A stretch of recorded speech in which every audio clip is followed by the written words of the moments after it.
Is it time for a week off from worship leading? What do you think? Are you ready for a week off from worship leading? In this video, I'm going to share with you 5 signs that it's time to take a week off from worship leading. Coming up.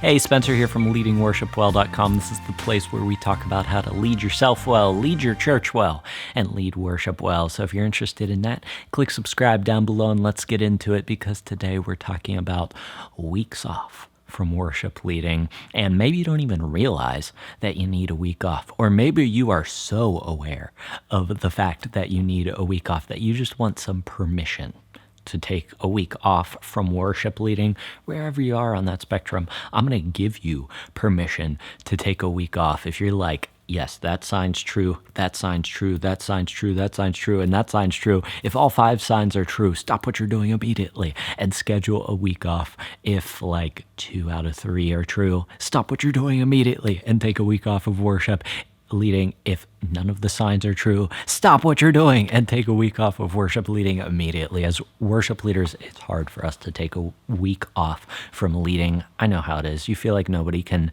take your place. You are important, but you aren't that important. You are important, but you aren't that important. So I'm just giving you permission at the top of this video to schedule a week off and let the leadership and yourself work together in your church to find a way to make it happen. That being said, let's talk about 5 signs that it's time for you to take a week off from worship leading. Sign number 1 is this: things that used to come easy now take forever to do. What are those things that you feel like, man, I used to do that so quick, but now I'm just bogged down with all of this extra stuff, or like I really just don't want to do it, so I procrastinate it forever. Maybe it's like picking songs for your Sunday service. Maybe you used to get whatever your pastor was preaching on, and you could be like, you know what? I'm going to do this song, this song, this song, this song, and this song, and it's good. And you plan like 4 more weeks after that, so you're planned in advance. And now, lately, it's just been like, I don't want to pick songs right now.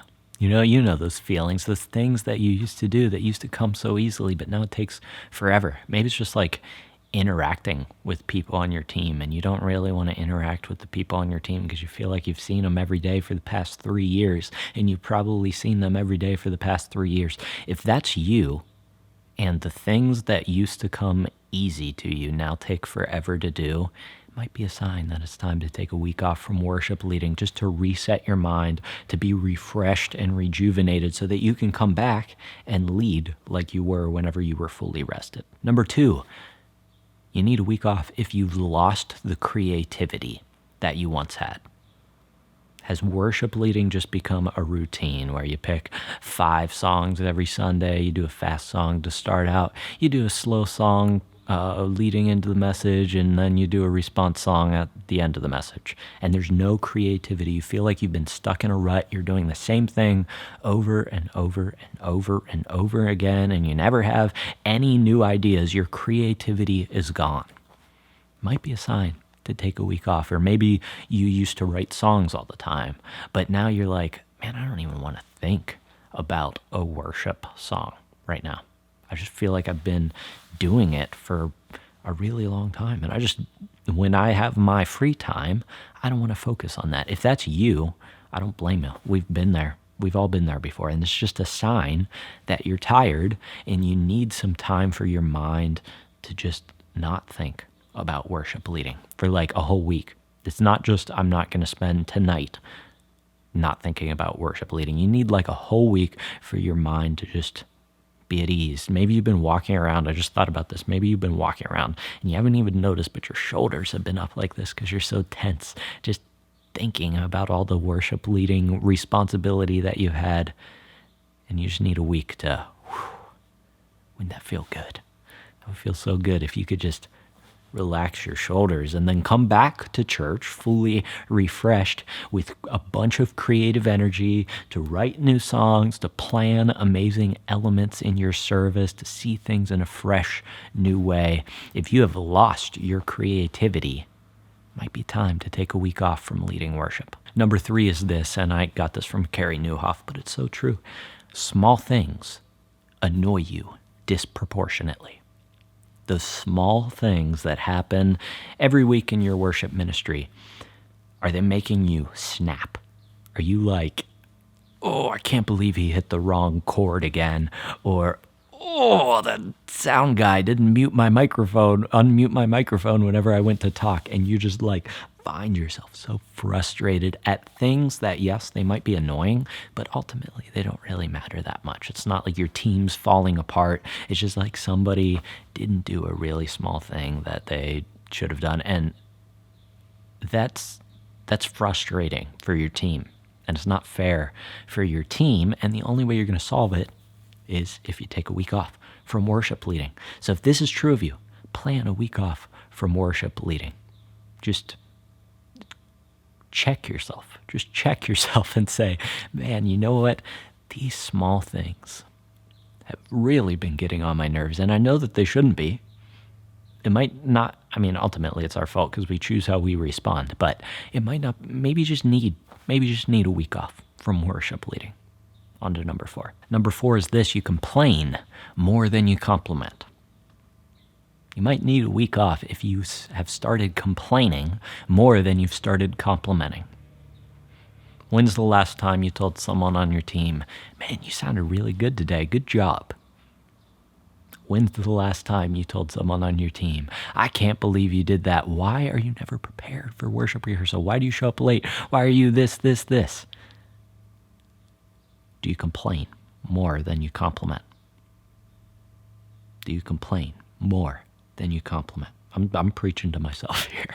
Do you complain more than you compliment? It's so easy to complain, and especially whenever we're tired, complaining comes out way more than complimenting. So think about these past 3 months. Have you complimented more than you've complained, or have you complained more than you've complimented? You might need a week off from leading worship. And finally, number 5, this is a big one. Worship leading has become a job and not a privilege. Has worship leading just become a job where if you're full-time and you get paid to do it, you just show up and you do what you need to do and you get your paycheck and go home? Or maybe you're even volunteering and it still feels like a job.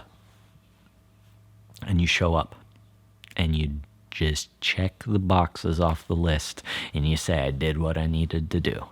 Or does it feel like a privilege? Does it feel like you walk on stage and you're like, oh my gosh, God has entrusted me with the responsibility of leading the people of my church.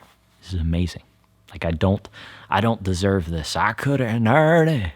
Still, you give yourself away. Has worship leading become a job? Or has it become a privilege?